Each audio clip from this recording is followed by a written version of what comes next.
Hi. A lot of you have been asking me why I've been doing half chaturanga in all my demonstrations and my videos recently. And I wanted to just kind of give you some insight into hypermobility. I've always had hypermobility, and I've been very genetically gifted to be able to do yoga poses quite easily. However, actually, the hypermobility has caused most of my injuries. Majority of the injuries have been from teachers adjusting me because I can do some really extreme things with my body. And back in the day, we really objectified asana in that way of how far can we get you to rotate or back bend or forward bend, and we would push, but not really understanding certain people's genetic predispositions. So since I was, young, I was able to kind of put my legs behind my head and do crazy back bends, but there was always pain. And some people don't experience pain when they're hypermobile, but unfortunately I did. And what brought me to yoga was I was 19, and because of all my ligament looseness in my feet, the joints of my feet, my weight bearing, and I loved running, long distance running up in the foothills of Idaho. I was on my feet quite a lot.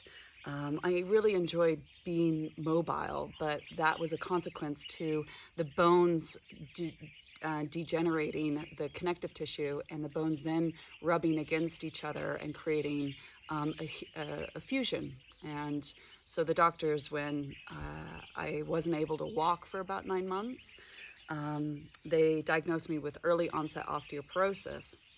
Not really giving me the explanation is because my ligaments are too loose and the bones are kind of sliding around, creating this wear and tear, and then eventually bone changes. So once I figured out that my body was this way, I started treating my practice differently. I started building more strength and a range of motion that I wouldn't be able to feel the stretch, but I knew my body was strong, and it was in a way in which I was able to sustain my health, my joint connective tissue health, but also a sense of more of a pranayamic experience, the sense of going deeper into what it means to practice yoga. So last summer, around June, July, I started having arthritic issues in my joints and my hands because I'm a body worker, and a lot of my private work is fixing people. Because of my anatomy physiology background, I combine yoga and massage therapy to help fix people. But I was working a lot, and my hands started having issues, and there was a lot of inflammation and a lot of bone changes.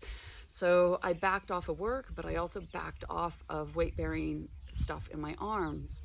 And quite quickly, because of my hypermobility, I have too much elastin in my body, so I can't retain muscle density very well.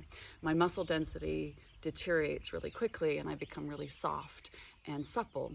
So I have to work on strength, but in my head, I was just like trying to fix my joints so I could maintain work and earn an income. But what this did was actually atrophy all the muscles in my arms and shoulder girdle. And then it started to wear on my joints, the ligaments and the tendons that support the joint. And by August, I found myself waking up in the middle of the night, and my arm was naturally dislocating itself. And I would have to grab my arm and pull it back in. And then when I would sleep on that side, the joint would literally dislocate. And because I was asleep and I would just be weight bearing, slowly those ligaments were getting more and more stretched, the tendons more and more stretched, and specifically the bicep tendon that was really trying to hold. So when I would be doing demonstrations, that bicep tendon was too loose, and the shoulder joint, the head of the humerus bone, would slip forward. So anyway, the whole glenoid humeral rhythm of my shoulder completely changed, and I've been reintroducing strength training, so weightlifting, trying to build up the muscle, because unfortunately, once you stretch a ligament, you're not able to retain its integrity again. So I have a majority of my practice is really kind of bespoking it to meet my needs. I'm too hypermobile. I need to build a lot of ankle strength, leg strength, core strength, shoulder, just full body strength, rather than chasing the stretch, rather than chasing the flexibility. And it is hard because, in our day and age, we objectify yoga. It's so beautiful to see people do amazing contortionist poses with their body. And I have a little bit of envy of oh, I want my body to do that too. However, I do know that my body has limitations, and accepting those limitations and restrictions is a part of my practice. And I'm almost 42, and my practice has changed. And what I enjoy out of my practice is more than the physical feats now. It's more about the energetic alchemy, the sense of feeling that sense of intimacy of my body, my emotions, of being able to cathartically process because I am so human. And that kind of mental way in which I take care of my mental health through practice and meditation. And ultimately a connection to the higher power of my understanding and feeling a part of and feeling safe and feeling loved and trusting in the fabric of the nature of everything. So I just wanted to kind of give you that is that I am practicing and building up strength, and hopefully I'll get strong enough to be able to do full chaturanga. But right now I do know that my body is limited in weight bearing in my shoulder. So half chaturanga until it's time. And the other day I was demonstrating while teaching you guys, and I'm so hypermobile in my pelvis that one of the tendons slipped across my sit bone, and I've had to back off my practice. I haven't injured myself in so long in practice that it was quite a shock. Like I said, majority of my injuries have come from teachers adjusting me, and that's another reason why I just don't let people adjust me. If I don't know them and they don't know my condition, I'd rather have verbal adjustments. And it is really important for all of us to be touched. It's a way of connection. It's a way of getting oxytocin. But a smart teacher who's steeped in anatomy, physiology, biomechanics, someone you really, really trust to take care of you and not impose what they think you should look like.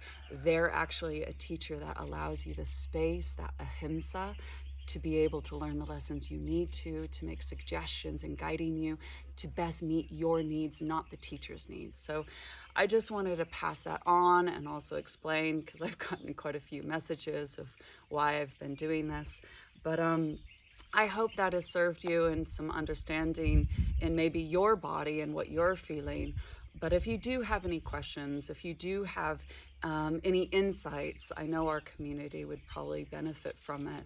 But treating your practice as your own, being respectful to your own inner teacher, but also bow to all the teachers that come before you, whether they're physical teachers in many different forms, but also your injuries become teachers because they bring up so much information that you get to work with and play with and navigate with, that actually you can either say fuck you or thank you.